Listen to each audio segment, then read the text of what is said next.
Hello everybody, welcome back to Ghostly French Toast, and today we're talking about Ansbach, the coolest NPC in Elden Ring. Personally, I'm an Ansbach lover myself, and he's also the leader of the Pure Blood Knights, and we're going to talk about them in a little bit, and also this presentation's by Ghostly French Toast, the one and only.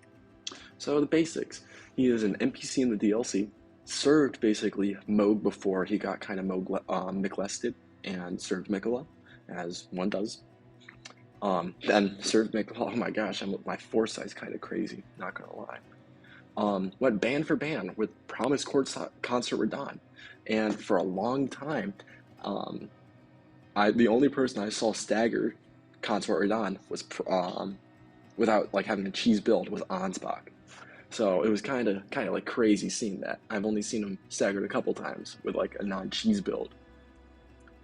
So instead of just talking about the base, let's talk about Mohg, the Mohg who beat the only person that beat the allegations last year, which is kind of funny. Um, Ansbach is the leader of the Pure Blood Knights, and they're basically Mohg's personal guard.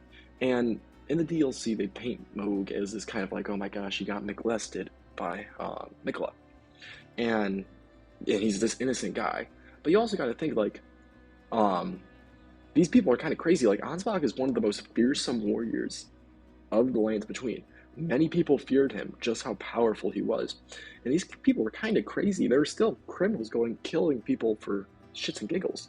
Like, look in Mountaintops of Giants, you get invaded, and you read in the description where it's like, he was just testing how powerful his blade was. That's why he joined. Where it's kind of these crazy people.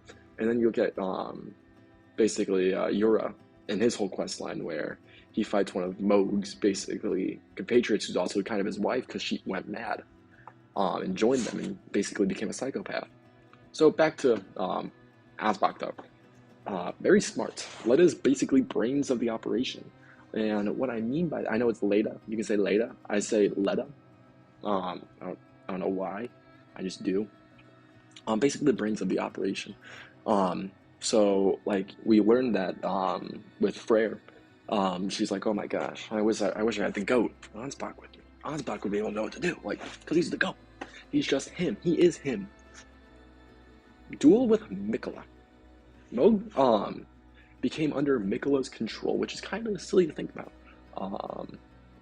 because with the whole situation going on with the other gods, where this puts in the question, what if Mikola, because every other god spoke very highly of Mikola, he was like the saint, was Mikola controlling everybody else?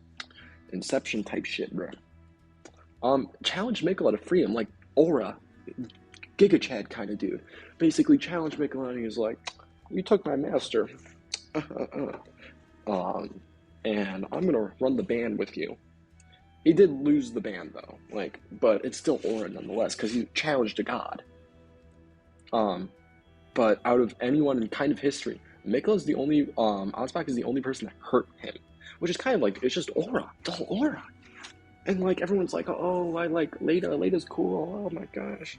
This guy's strongest in the, like, kind of the verse lore-wise, besides like the Tarnish, he's fucking crazy. Servant of Mikola.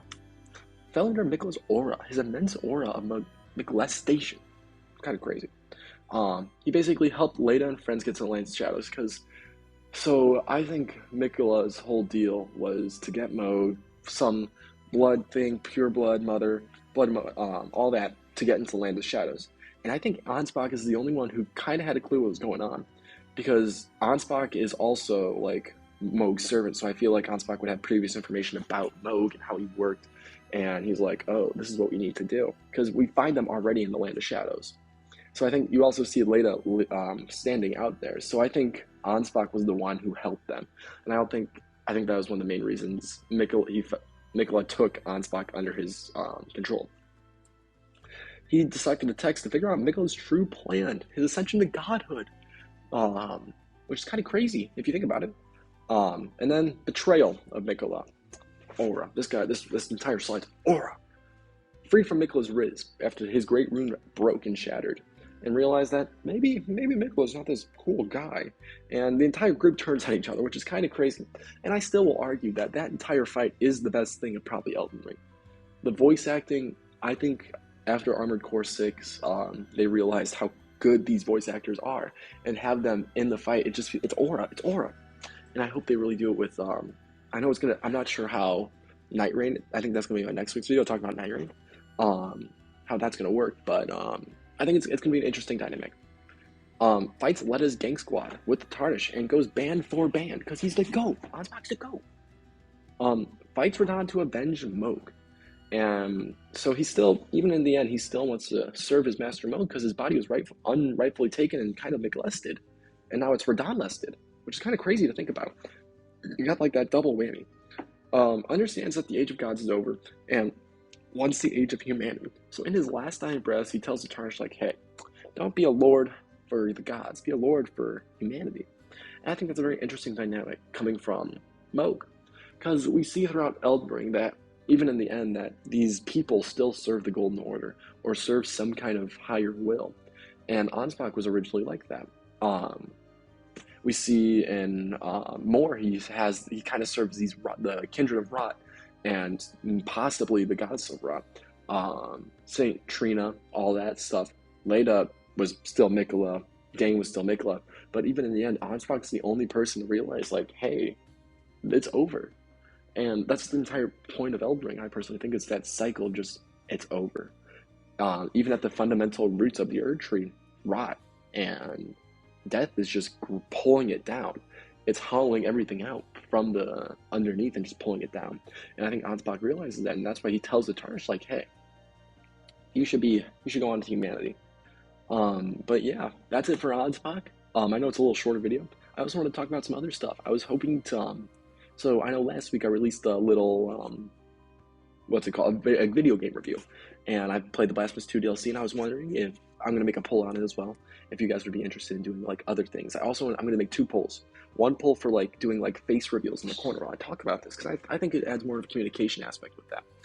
It makes it, because my whole idea, because if you've been along here for a while, I've talked about with my videos where I've had just like, it's kind of like a Vati video kind of stuff. And one of my favorite YouTubers, he does JJK stuff. He started doing these slideshows, and I just thought they were interesting. I'm like, I'm going to try applying this to Dark Souls, Elden Ring, From Software. And I was thinking if it would be a much more like personal kind of experience with having a face cam on there. So if you guys would like that, go vote in my poll. No, what's it called? Plugging. I'm plugging the Ghostly French Toast. You're already here. Just go check it out. But yeah, let me know. And for going back to those mid-weekly videos, I'm going to think about doing quick lores that I don't want to dedicate a whole video to, but just something to talk about. Like, I think this week is either going to be the Illuminants from Helldivers or Necromorphs from Dead Space within a minute. Because I used to do Apex lores in a minute, but those were, it wasn't the best of my work, best of my abilities. So I think having this kind of just, these slideshows makes it a little easier for me to do that. So I think having just quick lore, bam, bam, bam, it's digestible, it's TikTokified for everybody. And I need shorts, so, because YouTube's pushing that shit. They're pushing that down everybody's fucking throats. And with TikTok being banned, your boy Ghostly French Toast is looking to into there. You know what I mean? If I had a face cam, that'd make more sense. But I was kind of like the shining thing, But yeah, thank you all for watching. Sorry for the little ramble at the end, and see you next time.